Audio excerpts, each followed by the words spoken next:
আমাদের দৈনন্দিন জীবনে যোগব্যায়াম অত্যন্ত গুরুত্বপূর্ণ। এটি শুধু শরীরচর্চা সুন্দর রাখে না, আমাদের মানসিক স্বাস্থ্যের জন্য যোগব্যায়াম অত্যন্ত প্রয়োজন। তাই আমাদের নিয়মিত অথবা সপ্তাহে কয়েকদিন হলেও যোগব্যায়াম করা উচিত।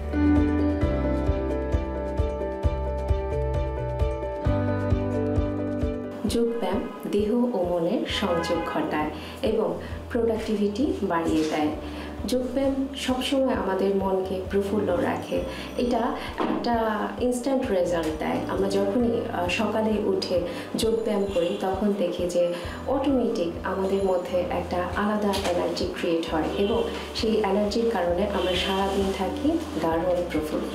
সেই সাথে আমাদের শরীরে ফ্লেক্সিবিলিটি আসে, বার্ধক্য আসতে দেয় না, রোগ শোক সব দূরে থাকে এবং আমরা যে কাজই করি না কেন সেখানে আরও বেশি মনোযোগ বাড়ে। যোগব্যায়ামের কারণে আরও যে মজার ব্যাপারটা হয় সেটা হচ্ছে আমরা আমাদের চারপাশের মানুষের সাথেও সংযোগ করতে পছন্দ করি। যোগব্যায়ামে দারুণভাবে পশ্চার কারেকশন হয়। পশ্চার কারেকশন হলে একটা মানুষকে যখন দেখতে ভালো লাগে তখন তার কনফিডেন্স লেভেল অনেক বেড়ে যায়। নিয়মিত ঘুমের জন্য এবং একটা ব্যালেন্স লাইফ লিড করার জন্য প্রতিদিন যোগব্যায়াম করা চাই।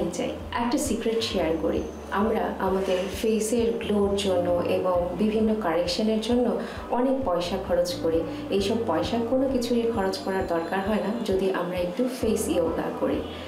এই যোগব্যায়াম আমাদেরকে আমাদের যে ত্বক সেই ত্বকের জেল্লা বাড়িয়ে দেয় এবং আমরা রেগুলার যে মেডিটেশন করি সেই মেডিটেশন এবং দেহ মনের সংযোগের কারণে আমাদের একটা এমন অবয়ব তৈরি হয় যার মাধ্যমে আমরা পৃথিবী জয় করতে পারি।